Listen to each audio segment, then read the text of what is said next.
Introdução de W.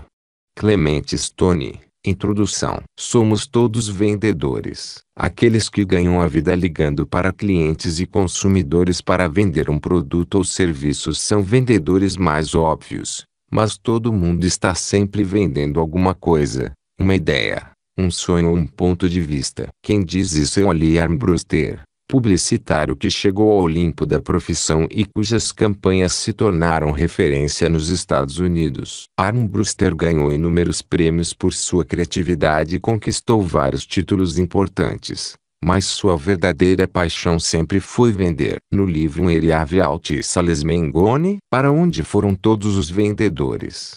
Ele escreve, um super trabalho de vendas, penso eu. Pertence à categoria das artes. É com certeza uma arte prática. Talvez o ponto alto de todas as atividades humanas. Se você não tem nada a vender, diz Armbruster, é bom checar seu pulso. Provavelmente você está morto. A persistência compensa. Comecei minha carreira de vendedor aos 6 anos de idade, vendendo jornais na Barra Pesada, que é a zona sul de Chicago. Não era tarefa para os fracos. Eu era seguidamente ameaçado aos berros pelos meninos maiores e mais velhos que queriam as esquinas mais movimentadas para eles. Embora não tenha percebido na época, foi lá que compreendi o significado de uma das frases favoritas de Napoleão Hill. Toda adversidade traz em si a semente de um benefício igual ou maior. A necessidade me ensinou a transformar limões em limonada. Depois de algumas altercações com os meninos mais velhos,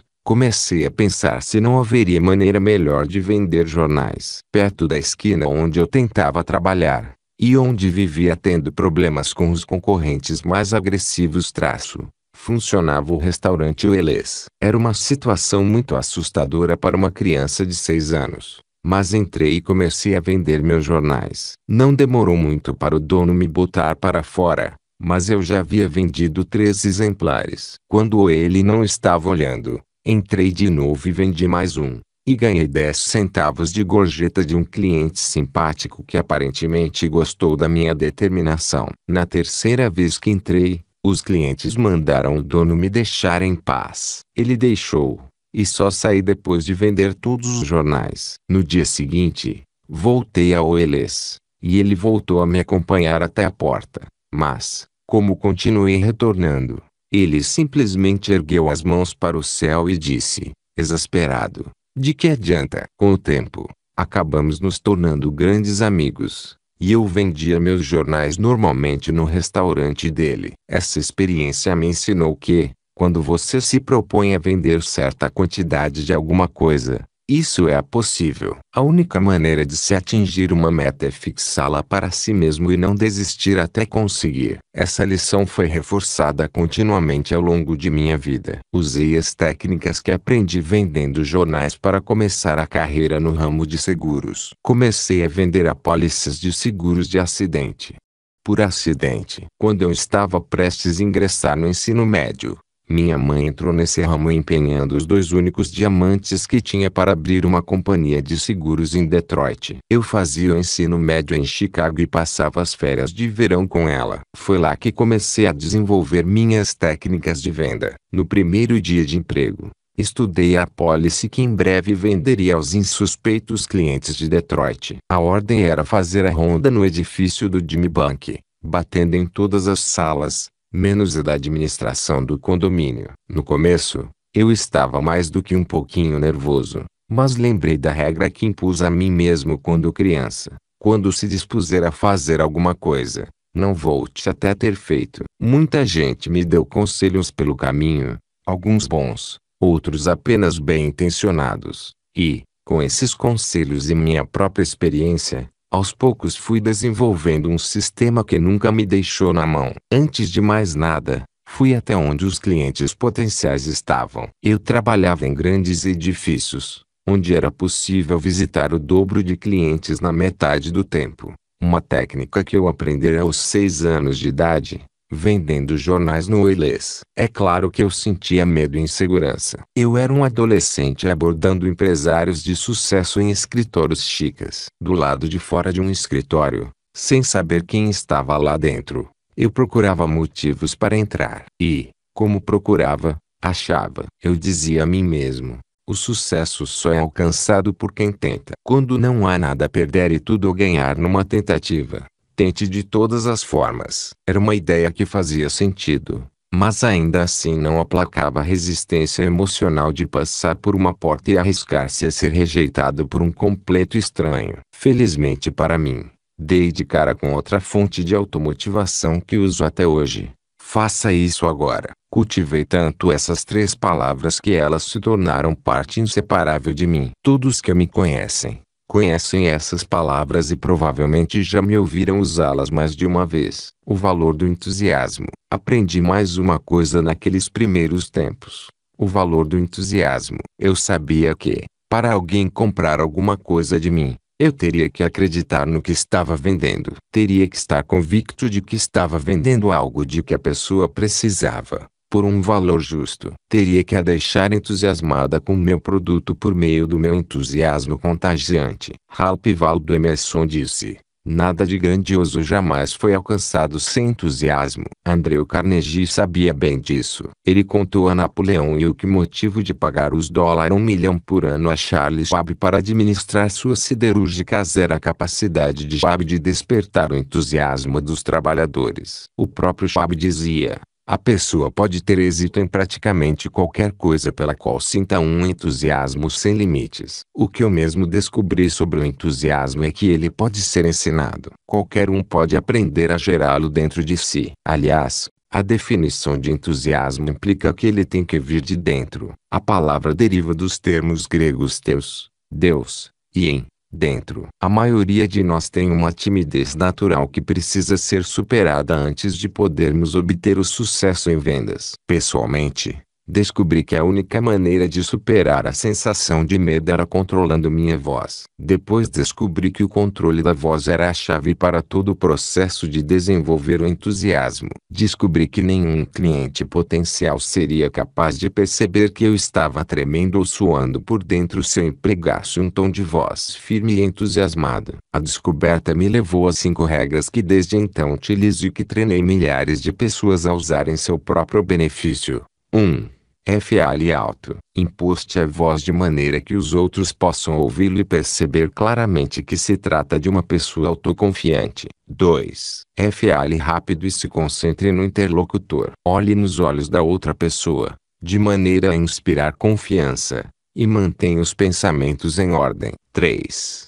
Faça pausas para dar ênfase. Dê uma paradinha no momento de uma vírgula ou de alguma interrupção natural e enfatize as palavras importantes. 4. Tenha uma voz sorridente. Um tom de voz resmungão ou antipático não demora a matar o entusiasmo. Um sorriso no rosto faz a mente pensar que você está alegre. 5. Module a voz. Uma fala arrastada e monótona é chata e desagradável. Volta e meia baixe a voz, de modo que o interlocutor tenha que se esforçar para ouvir, e a seguir eleve o tom abruptamente em algumas palavras-chave antes de voltar ao tom normal. Embora sejam regras simples, elas empregam um princípio psicológico bem conhecido. As emoções podem ser controladas pelas ações. Você pode sentir entusiasmo por qualquer coisa que fizer. Quando cumprimentar alguém, aperte a mão do outro com entusiasmo. Quando falar no telefone, pense em coisas agradáveis. Exale uma sensação de vitalidade pelo telefone,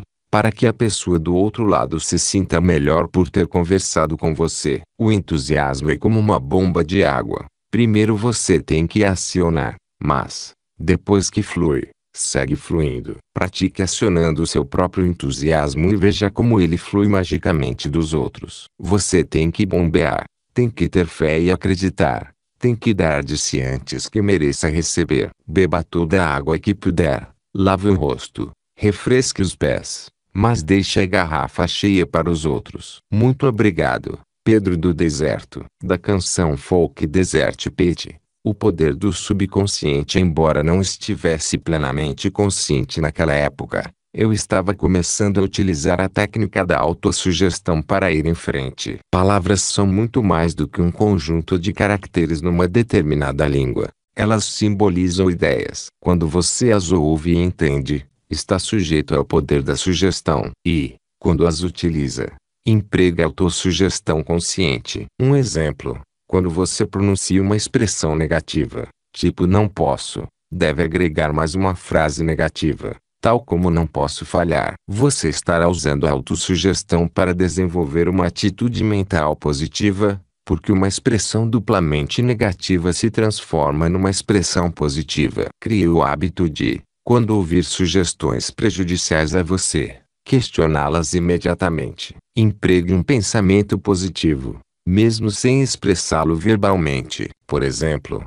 quando alguém disser, você não pode fazer isso, pense, talvez você não possa, mas eu posso. Talvez eu ainda não saiba como, mas posso e vou encontrar um jeito. Você pode rechaçar uma sugestão negativa aplicando uma autossugestão positiva. Montei um repertório de frases de automotivação que se incorporaram de tal forma à minha vida que a resposta é automática e instantânea. Por exemplo, para neutralizar o medo, confrontar problemas de uma maneira mais direta, transformar desvantagens em vantagens, buscar realizações maiores, resolver problemas sérios ou controlar minhas emoções. Quando necessário, uso uma dessas minhas favoritas. Deus é sempre bom. Está com um problema? Que bom. Toda adversidade traz em si a semente de um benefício igual ou maior. O que a mente é capaz de conceber e acreditar, ela é capaz de realizar. Procure uma boa ideia que funcione e trabalhe em cima dela. Faça isso agora. Para ser entusiástico,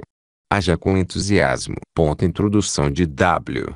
Clement Stone. Mesmo enquanto você dorme, seu subconsciente trabalha a todo vapor. Se já aconteceu de você acordar no meio da noite com uma ideia brilhante ou a solução para algum problema, isso foi o subconsciente trabalhando. Enquanto a mente consciente descansava, o subconsciente trabalhava no problema. Você pode deliberadamente tirar proveito desse magnífico recurso. Ao encher a mente de pensamentos positivos, você estará se autocondicionando para o sucesso. Ao visualizar uma meta que planeja atingir, você se convence, por meio do subconsciente, de que irá alcançá-la. Ao repetir alguma coisa para si mesmo com bastante frequência, o subconsciente vai tomar essa afirmação como fato. Se você estabelecer uma meta razoável e alcançável, que não viole as leis de Deus ou os direitos do próximo, seu subconsciente vai ajudá-lo a alcançá-la. Por exemplo, digamos que você deseje vender imóveis no valor total de $1 milhão neste ano. Todo dia de manhã, olhe-se no espelho e diga em voz alta: neste ano vou vender imóveis no valor total de $1 milhão. Vou vender imóveis num total de $100 mil neste mês. Nos outros 2 meses você pode tirar férias, estudar ou aperfeiçoar suas habilidades. Repita a sua meta 50 vezes todas as manhãs e reze por orientação todas as noites. É claro que você tem que fazer tudo direito para atingir a meta. Tem que pesquisar clientes potenciais, ligar para eles, conseguir referências e utilizar todas as técnicas de venda que podem ser aprendidas facilmente. Seu subconsciente irá ajudá-lo a manifestar seus desejos no mundo físico. Napoleão Hill me contou certa vez uma história que é a ilustração perfeita do uso eficaz da autossugestão. Quando terminou o manuscrito de seu segundo livro, ele deu o título provisório de 13 Passos para a Riqueza. Mas o editor queria um título mais instigante, que capturasse a imaginação dos compradores potenciais. Queria um título de $1 milhão.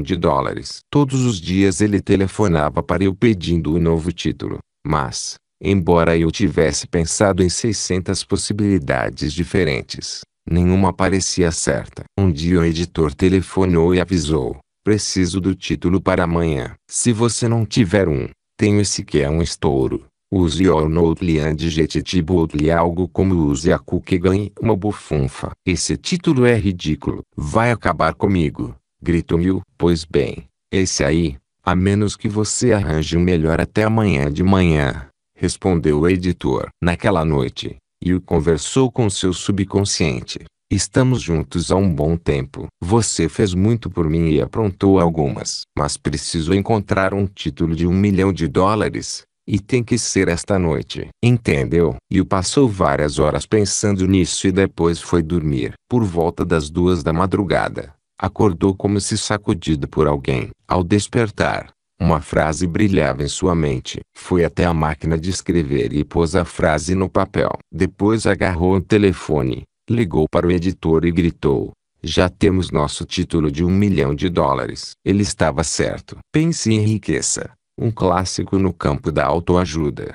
Vendeu 30 milhões de exemplares nos últimos 50 anos. Você pode usar as mesmas técnicas para ativar os poderes escondidos de seu subconsciente. Prepare-se para fazer como Napoleão e ativar os poderes que lhe estão disponíveis. Você deve estar antes de tudo preparado para aceitar e aplicar as informações. Se acreditar que os princípios do sucesso vão atuar a seu favor da mesma maneira que atuaram para outros, independentemente de suas experiências passadas, da falta de estudo, de seu ambiente ou saúde física, eles vão. No entanto, se você acreditar que está destinado ao fracasso e que não há nada que possa fazer, com certeza vai fracassar. A mente tem um jeito incrível de transpor nossos pensamentos para a realidade física. Se você permitir que sua mente rumine pensamentos de fracasso e pobreza, pode ter certeza de que seu destino será esse. Mas, sem focar pensamentos positivos,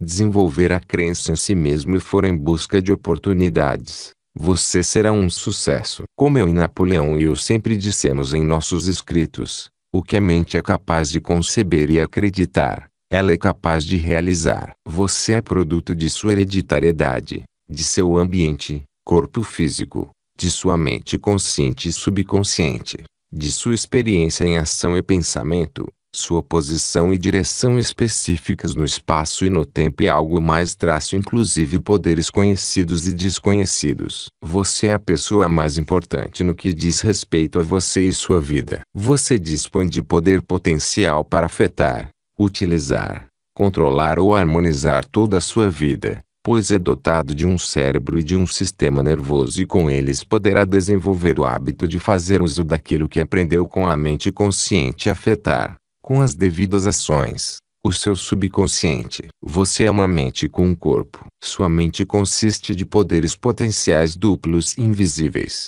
seu consciente e seu subconsciente, que dispõem de poderes enormes quando corretamente utilizados. O poder criado pela mente consciente ao dirigir o subconsciente é quase ilimitado. A velha frase "conhecimento é poder" está correta apenas em parte. Conhecimento é apenas poder potencial. Só vai se transformar em poder se for utilizado.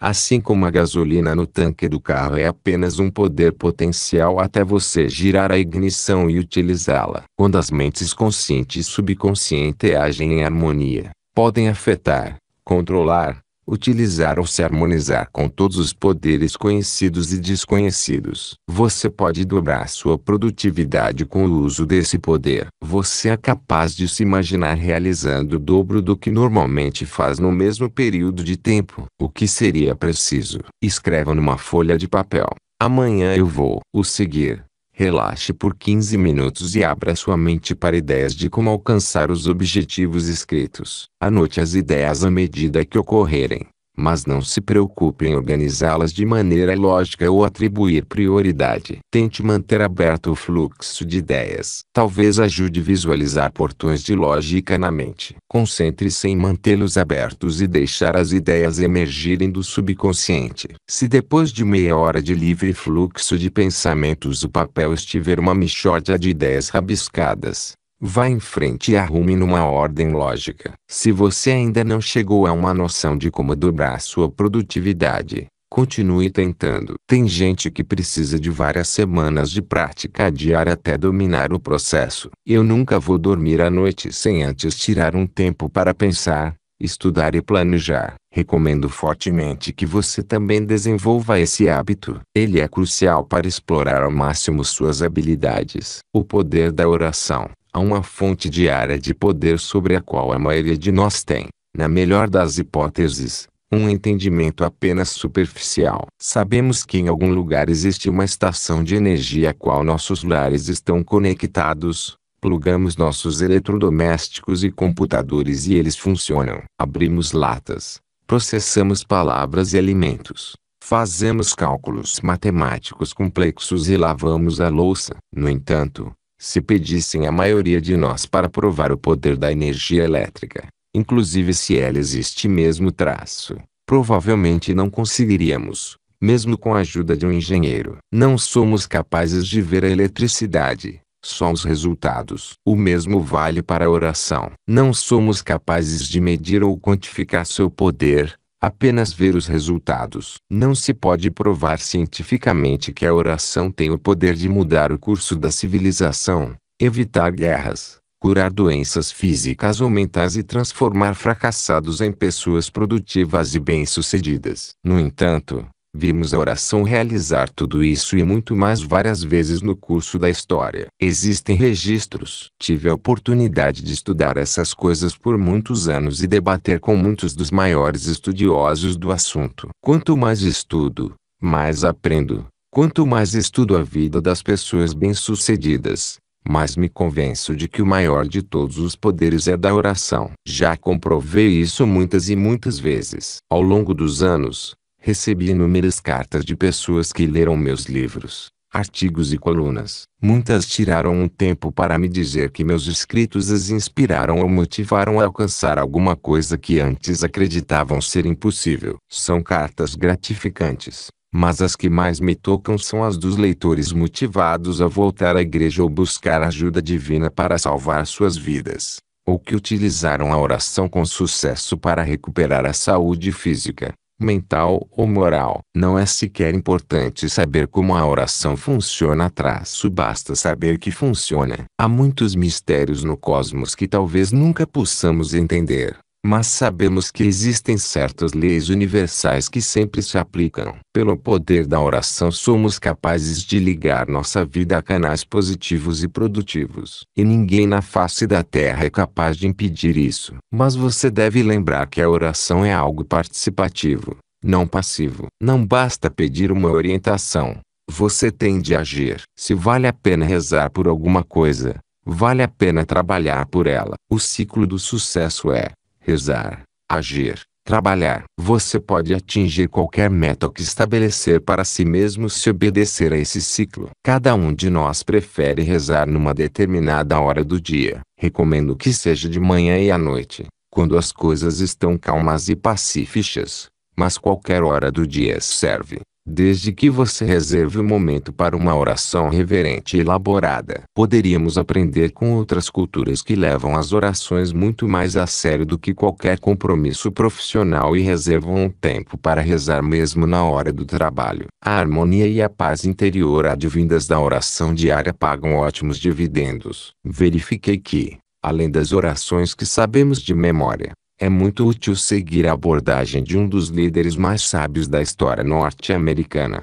Benjamin Franklin, e também rezar por sabedoria. Enfoque os ideais e atributos que irão fortalecer o melhor em você, e reze pelos outros, inclusive todos os seus parentes. Ao rezar, siga essa regra: ore como se tudo dependesse só de Deus, depois haja como se tudo dependesse só de você. Se fizer isso, você vai realmente aproveitar o maior poder que a humanidade conhece, o poder da oração. Acredite em si. Depois de idealizar o que deseja conseguir e o que precisa fazer para chegar lá, você deve acreditar que vai ser capaz de alcançar. E isso pode ser mais difícil. Esse tipo de crença exige autoconfiança e autodisciplina. No livro Tirroales Traveled, O Caminho Menos Percorrido, o psicólogo M. Scott Peck escreve que a autodisciplina é cuidar de si. Se acreditarmos que somos valiosos, então vamos ver que nosso tempo é valioso.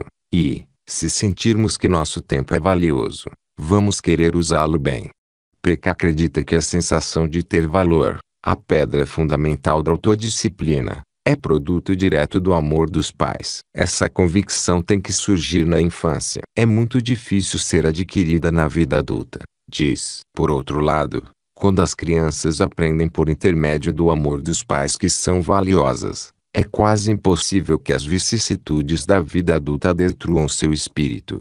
Sei que Peck tem razão porque tive uma mãe amorosa que me ensinou a ter autoestima. Essa foi a base do meu sucesso. No entanto, se você não teve uma formação assim, nunca é tarde demais. Você pode aprender a ter autoestima. Introdução de W.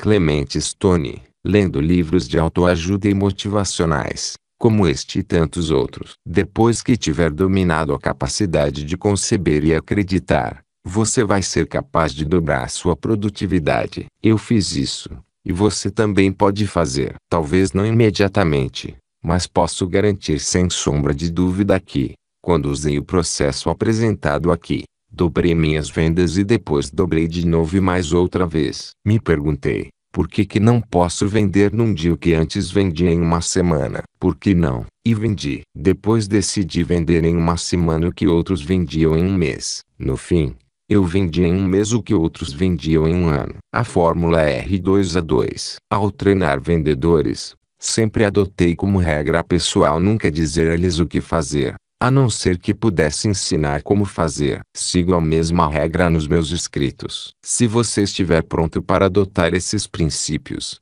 aqui estão 2 deles capazes de garantir seu sucesso. 1. Reconheça, relacione, assimile e aplique os princípios, sistemas, métodos e técnicas daquilo que vir, ouvir, ler e vivenciar que possa auxiliá-lo a atingir suas metas e anseios. Chama essa fórmula de R2A2. Como você certamente já percebeu, R2 significa reconhecer e relacionar. A2 significa assimilar e aplicar. 2. Invoque o poder de seu subconsciente de maneira a direcionar seus pensamentos, controlar suas emoções e organizar seu destino, motivando-os e quando bem entender e motivando os outros a se automotivarem para atingir objetivos de valor. Para utilizar essa fórmula, você deve ter seus objetivos sempre em mente e estar pronto para aceitar informações úteis. Quando tem um desejo ardente de atingir a meta que estabeleceu para si mesmo, você vê o mundo em relação a seu objetivo. Tudo que você aprende sobre qualquer assunto,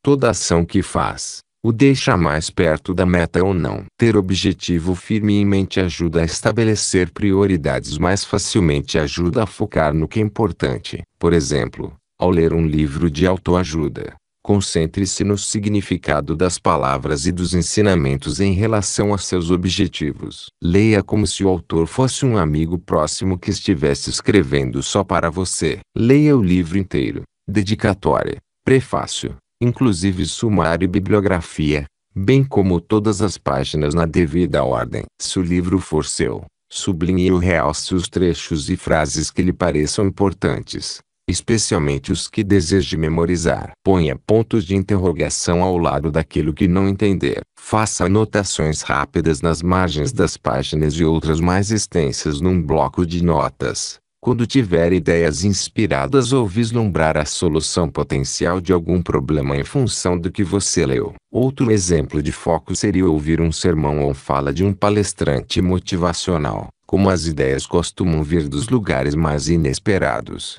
é importante ouvir com um bloco de anotações à mão. Anote qualquer coisa interessante, um vislumbre inspirado ou a solução de algum problema. Concentração também é importante ao se ouvir uma palestra, pois você deve sempre se perguntar: o que isso significa para mim? Com ideias específicas na cabeça, você depois pode abordar o palestrante com perguntas destinadas a ajudar na aplicação da fórmula R2A2. A segunda parte da fórmula é a mais importante, mas é essa que muita gente tende a evitar ou olhar superficialmente. É bem fácil identificar essas pessoas, pois são as que sempre inventam desculpas. Nada aconteceu. Há alguns anos, o telefone do meu escritório tocou, e Linda, minha assistente administrativa, atendeu. Quero falar com o Sr. Stone, exigiu uma mulher furiosa. Linda respondeu: o Sr. Stone está fora da cidade no momento. Posso ajudar? No decorrer da conversa, a mulher revelou que ela e o marido estavam brigando por causa do dinheiro que haviam jogado fora em 2 livros meus: Atitude Mental Positivity Success System That Never Fails. O sistema de sucesso que nunca falha. A mulher disse a Linda que tinha lido os 2 livros e nada acontecera. Meu marido continua desempregado, disse ela, e continua passando 10 horas em pé todo dia naquele restaurante chechelento. O Sr. Stone escreveu no livro: o que quer que a mente humana seja capaz de conceber e acreditar, ela é capaz de alcançar. Promessa é promessa, E trato é trato. Mas que ação você tomou em consequência de ler os livros do Sr. Stone? Perguntou Linda. Seguiu-se um longo silêncio, e então a resposta. Fiquei esperando. Linda falou o mesmo que me ouviu dizer tantas vezes. O autor de um livro de autoajuda proativa julga o próprio trabalho pelas ações que seus leitores tomam como resultado direto da leitura. Por que você não lê os livros de novo? Não espere que um passe de mágica salte das páginas. Procure um princípio ou ideia que tenha um significado especial para você e então parta para a ação. Elas conversaram mais um pouco. E Linda deu mais algumas sugestões específicas de como proceder. A conversa terminou em tom agradável. Muitos meses depois, a mulher ligou de novo. Você provavelmente não lembra de mim, disse ela, mas eu sou aquela que ligou alguns meses atrás. E você sugeriu que eu lesse de novo os livros do Sr. Stone e tomasse alguma atitude. Eu precisava telefonar para contar o que aconteceu. A leitora falou que ela e o marido leram os livros de novo dessa vez juntos, motivados a agir. Ela decidiu fazer um curso de administração à noite. Embora estivesse ganhando menos temporariamente no restaurante por trabalhar menos horas por dia, ela estava investindo em seu futuro. Ela já fora informada de que estava sendo considerada para 3 novos empregos que estariam à disposição quando terminasse o curso, com um salário que era o dobro do que ganhava como garçonete. Ainda temos uma longa estrada pela frente, ela disse, mas estamos no caminho. Só quis ligar para agradecer. Você tinha razão. A resposta estava nos livros, mas o passe de mágica de que você falou estava dentro de mim. Já faz um tempo que não ouço falar dessa mulher, mas, se fosse para especular, apostaria que ela está se dando bem. Quando começou a pôr em prática as informações que recebeu, começou a mudar a vida para o melhor. O empreendedor Dale Smith fundou Evergreen Aviation International, Inc., uma empresa extraordinariamente bem-sucedida, sob a premissa de que desempenho é a única coisa que conta. E acho que esse é um ótimo lema para todos nós adotarmos. Boas ideias são como boas intenções. Não vai acontecer nada se não forem postas em prática. Embora a parte da ação na fórmula R2A2 seja a parte mais importante, ela não vai dar certo sem a primeira parte. Para aplicar o R2, você descobre uma ideia e a relaciona às suas necessidades ou situação. Então você a assimila, absorve, e ela passa a ser sua. Pode ser difícil assimilar uma ideia. Geralmente é um processo de 3 etapas. 1. Compreensão. Significa que você vê a ideia e todas as suas implicações e desdobramentos. Se você realmente compreende uma ideia, será capaz de explicá-la a alguém. 2. Experimentação. Testar a ideia para ver se você se sente à vontade com ela. Suponha, por exemplo, que você utilizou o R2 da fórmula a respeito de frases de automotivação. Você poderia testar repetindo uma frase como "faça isso agora", para si mesmo várias vezes por dia, todos os dias, para ver se funciona e como se encaixa em seu estilo pessoal. 3. Afirmação. Dizer, sim, essa ideia ou esse método se encaixa na minha maneira de encarar a vida, e transformá-la num hábito pessoal. Como todas as fórmulas, a R2A2 tem 2 funções, uma descritiva e uma prescritiva. O aspecto descritivo tem algo de satisfatório, mas há uma grande diferença entre apenas conhecer o significado da fórmula igual MC2 sobrescrito e saber utilizá-la para fabricar um reator nuclear. O mesmo vale para a R2A2. As pessoas que compreendem o princípio mas são incapazes de colocá-lo em prática vão continuar à margem,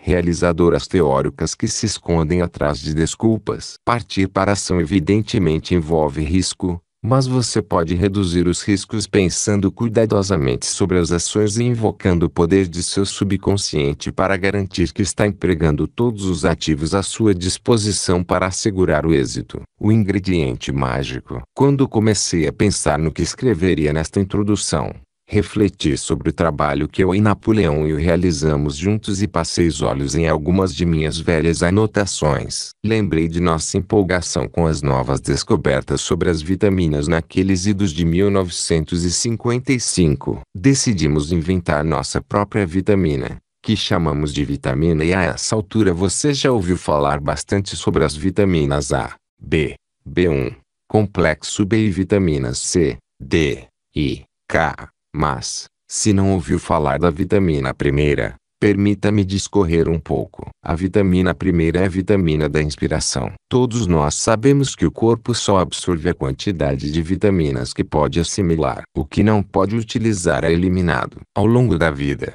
você gasta um dinheirão para obter as vitaminas presentes na comida e nos suplementos alimentares, pois devemos reabastecer nossos estoques vitamínicos. A vitamina primeira, por outro lado, pode ser absorvida das mesmas fontes várias vezes, sem esgotá-las. Pode ser gerada dentro de nós e estimulada de fora, selecionando-se as influências externas benéficas para ajudar a atingir a inspiração que se busca. O subconsciente reage a influências externas inspiradoras se exposto por tempo e com frequências suficientes. Escolha influências ambientais com o mesmo cuidado que escolha a comida e os suplementos alimentares para seu corpo, visto que sua mente subconsciente reage a pensamentos inspiradores com mais rapidez e eficiência do que as influências externas.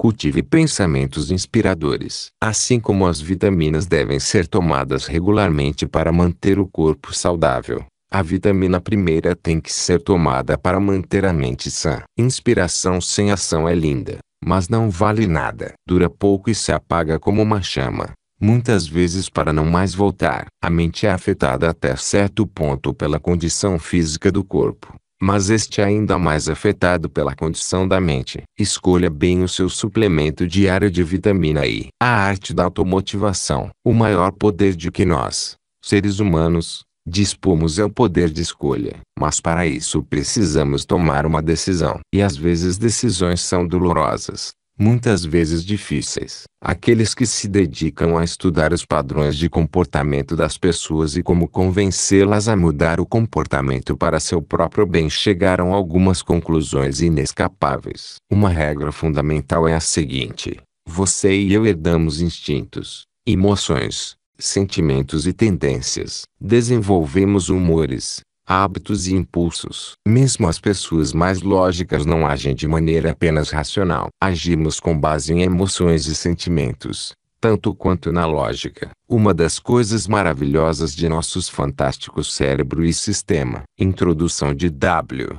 Clement Stone. Nervoso é que somos capazes de usar tanto a razão como a emoção para nos motivar à nossa vontade. Mas isso exige um pequeno salto de fé. Temos que aceitar como fato que existem poderes conhecidos e desconhecidos que podemos utilizar a nosso favor, forças que nos motivam. Afinal de contas, a motivação é definida simplesmente como tudo aquilo que induz ação ou determina uma escolha. É o que fornece um motivo. Seus motivos são anseios interiores que pertencem somente a você. São as coisas dentro de você que o incitam a agir. Uma ideia, emoção, desejo ou impulso. É a esperança ou alguma outra força que o coloca em ação na tentativa de alcançar um resultado específico. Muito já se escreveu sobre o conflito fundamental que aparentemente todos carregam dentro de si. A batalha entre o bem e o mal é tema de grandes obras dramáticas e romances fuleiros. E reconhecemos alguns desses mesmos conflitos quando tentamos nos motivar. Todos nós temos emoções complexas e às vezes contraditórias,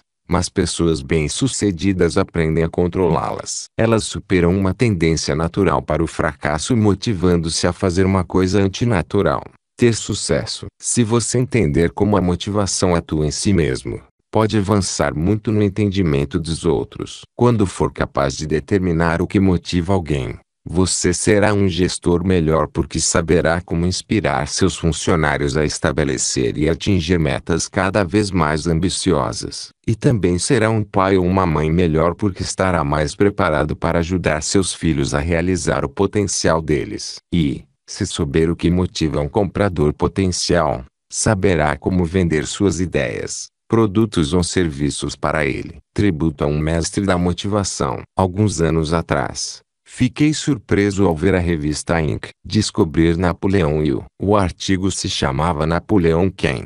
E, embora a falta de conhecimento sobre a obra de Hill fosse um tanto inquietante, O texto concluía que a lei do triunfo deveria ser leitura obrigatória para qualquer empreendedor. O que realmente me surpreendeu foi que o artigo rotulava a obra de Hill como um clássico do underground. A meu ver, era o contrário. O que poderia ser mais mainstream do que a lista dos maiores best-sellers de todos os tempos organizada pela Associação dos Editores dos Estados Unidos. Ela situa Pense e Enriqueça no topo dos livros de negócios. Poucos autores têm uma lista de seguidores tão diversificada quanto Hill. Entre seus fãs estão o inventor Thomas Edison, o magnata da indústria automobilística Henry Ford e o astro da música pop Michael Jackson.